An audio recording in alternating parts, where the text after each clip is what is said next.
Hello again, welcome back. I'm Ashley of Noth, and today I will be presenting you with Sansa Stark, The Lion's Apprentice Part 2. In Part 1, I discussed how Cersei's influence on Sansa showed itself during Season 6. This video will pick up in Season 7, right where Part 1 left off. So, without further ado, let's get started. Sansa's envy and high regard for herself won't allow her to support Jon as king. She's attempted to undermine Jon at every turn since they reunited, and she won't stop now. Perfect example. When Jon pardoned Alice Karstark and Ned Umber and welcomed them as allies, Sansa rears her jealous head in front of everyone. Sansa chided Jon for not rewarding loyalty, as she thought the Umber and Karstark castles should have been redistributed to families who fought for House Stark. Not realizing that what she just proposed doing is exactly what the Boltons did to the Starks. How we know that she wasn't genuine about rewarding loyalty is based off her treatment of Meera.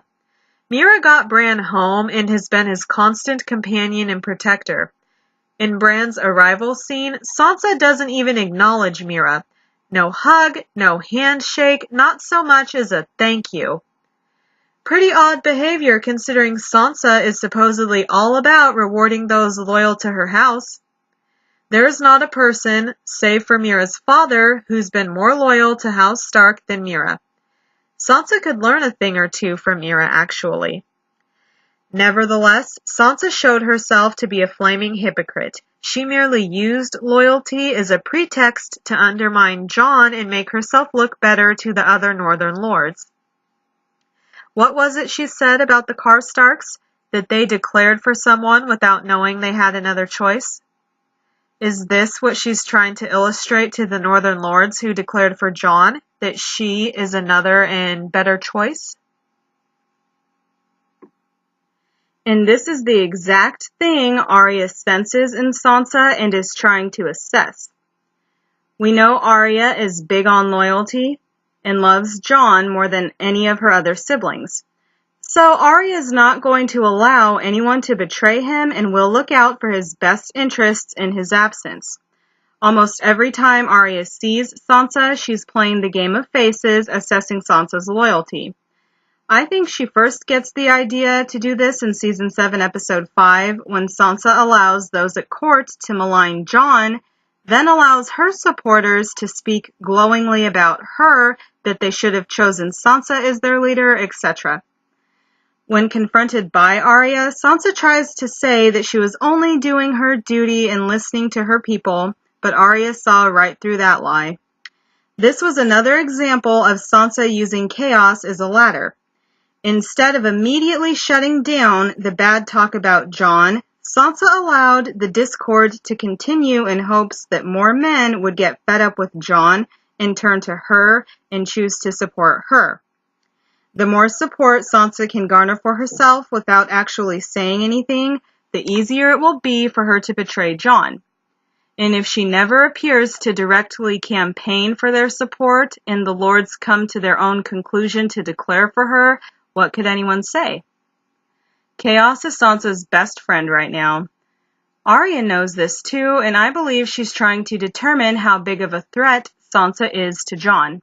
Hence and if Jon doesn't come back, you'll need their support, so you can work together to give you what you really want comment. Sansa has always wanted status, power, and to be a ruler. Through manipulation, Sansa is trying to get those things from the Northern Lords, and she won't think twice if she has to betray Jon to get them.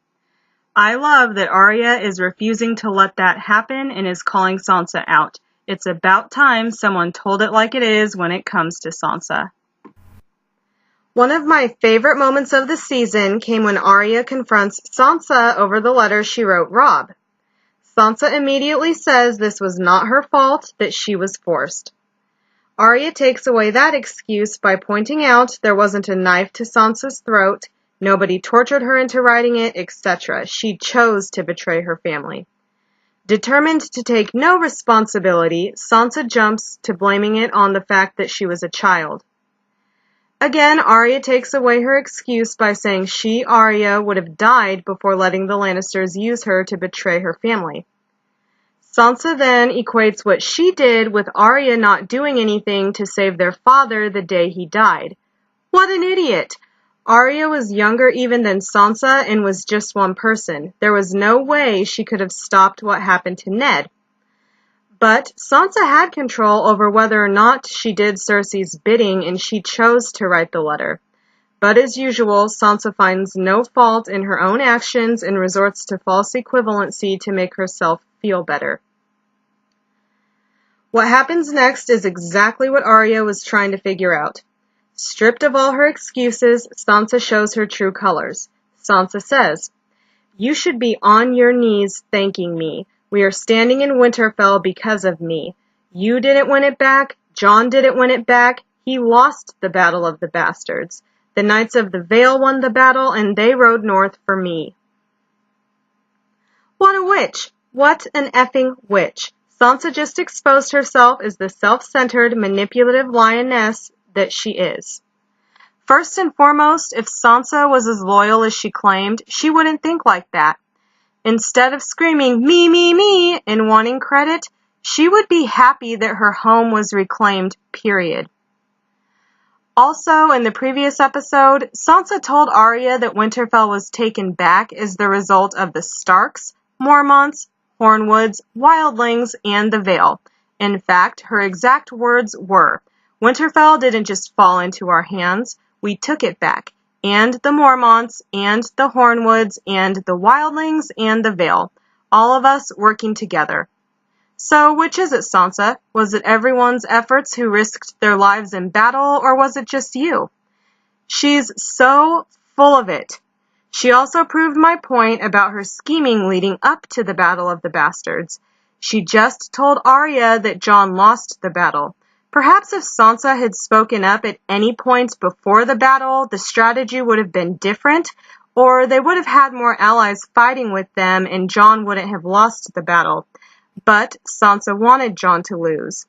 Sansa needed Jon to lose and probably die so the allies she secured would save the day and those alive at the end would give her the credit she thinks she deserves and proclaim her queen. I can't think of a more disloyal, shitty thing to do, and I'm so glad Arya got Sansa to say this aloud. Which is why, in episode 6 of season 7, I was elated to see Sansa tearful in fear of her life. She risked thousands of lives, including her brother's, by playing her games.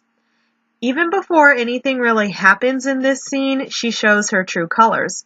Sansa snuck into Arya's room, snooped through Arya's things, and was 100% in the wrong to cover her ass. But in Sansa's head, she's never at fault for anything she does. So when Arya catches Sansa, Sansa's immediate reaction is to threaten her sister by saying she's got hundreds of men at the castle all loyal to her. Instead of admitting fault, Sansa would be willing to kill her own sister. What a loyal person. I was disappointed that Arya didn't kill Sansa in this scene, but I don't believe it was her intent to do so. She's gotten Sansa to admit a lot, but she needs more. Which is why Arya asked Sansa how she felt about Jon ruling. She knows Sansa wants to betray Jon. But they don't get too deep into that conversation. Instead, Arya puts Sansa on notice that she's now part of a guild of the most lethal assassins in the world and makes it clear that should Sansa betray Jon, Sansa's will be the next face she takes. Sidebar, that Sansa doesn't know what a faceless man is, yet wants to be queen is kind of astounding. She really is ignorant about the ways of the world. In closing, let's take stock of Sansa's actions. Write letter posing as Ramsay to trick Jon and Tormund into fighting the Boltons. Check.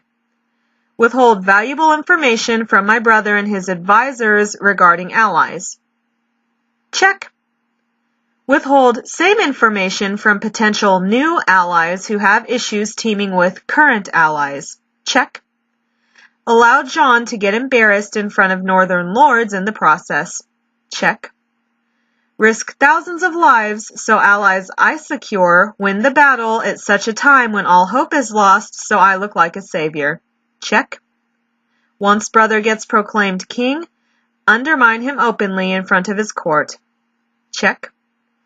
While simultaneously making myself look good. Check. When called out for this, free myself of responsibility by deflecting and comparing my brother to Joffrey, the man who murdered our father and ordered me beaten bloody on the regular. Check. Continue undermining said brother in his absence by allowing people to speak badly about him and favorably of me in hopes of gaining support so I can steal his throne. Check, check. And the list goes on and on. Now, in Season 7, Episode 7, Sansa did do something right. It was major, and I loved it. I'm talking about Sansa sentencing Littlefinger to death. Yes, Littlefinger poisoned Jon Arryn. Yes, he hired the assassin who tried to kill Bran. Yes, he betrayed Ned, which led to Ned's imprisonment and subsequent execution on false charges of treason. Yes, Littlefinger pushed Lysa Arryn out her own moon door, even though she deserved it. And yes, he's attempted to turn the Starks against each other the same way he turned the Tully sisters against each other long ago. So, Littlefinger definitely had this coming. However, I still look at this with a side eye because Sansa admitted that sentencing Lord Baelish wasn't what she wanted, it's what honor demanded. So I ask, was this sentence passed out of honor or another reason? Before Arya slit Littlefinger's throat, Sansa thanked him for all of his many lessons and said she'd never forget them. Could it be that these lessons Littlefinger taught her are the true reason for the sentence? I'd like to recall two things Littlefinger taught Sansa, both in Season 4. First, in Episode 3, Sansa asks Littlefinger why he killed Ser Dontos when Ser Dontos had helped Littlefinger do everything Littlefinger wanted to do. And Littlefinger says, "Money buys a man's silence for a time, a bolt in the heart buys it forever." In other words, tie up your loose ends so what you've done in the dark cannot be brought to light. What has Sansa done in the dark that she wants to stay there? How about the truth of how Winterfell was won? How about forging a letter from the enemy to trick people into battle? How about purposely withholding alliances which directly caused the deaths of hundreds if not thousands of men, her own brother narrowly escaping death himself? All things Littlefinger knows of as he aided Sansa every step of the way, exactly like how Ser Dontos had aided Littlefinger. The second lesson Littlefinger taught Sansa was in Episode 4. En route to the Eyrie, Sansa slowly begins to piece together what happened to Joffrey. She asks Littlefinger why he'd murdered Joffrey. The Lannisters had given Littlefinger wealth, power, and made him the Lord of Harrenhal. Littlefinger tells her, "A man with no motive is a man no one suspects." In essence, since the Lannisters had given Lord Baelish so much, they never saw him as a threat. So they didn't see Joff's murder coming, and to this day still don't know Littlefinger was involved as Lady Olenna took full credit. And this is exactly how Sansa was able to blindside Lord Baelish with the sentence. Littlefinger helped give Sansa power and helped make her Lady of Winterfell, so he had no reason to suspect this was coming. Sansa used him however she needed, then dropped him like a bad habit when he had nothing left to give. It also didn't hurt that the truth died with Littlefinger. I must say, Cersei would be impressed with her apprentice. Sansa found a much more efficient way to keep the truth of her crimes quiet, no sept explosion necessary. And here's where I leave you. I hope you enjoyed my assessment of Sansa as the Lion's Apprentice, and I also hope I shined a light on why Sansa drives some of us batshit crazy. I'm Ashley of Noth. Please give this video a thumbs up if you did enjoy it, subscribe, and join my Khalasar. To all of my Blood Riders, my Khalasar, and those watching, I hope you have an excellent day, and from me to you, 7 blessings, friends.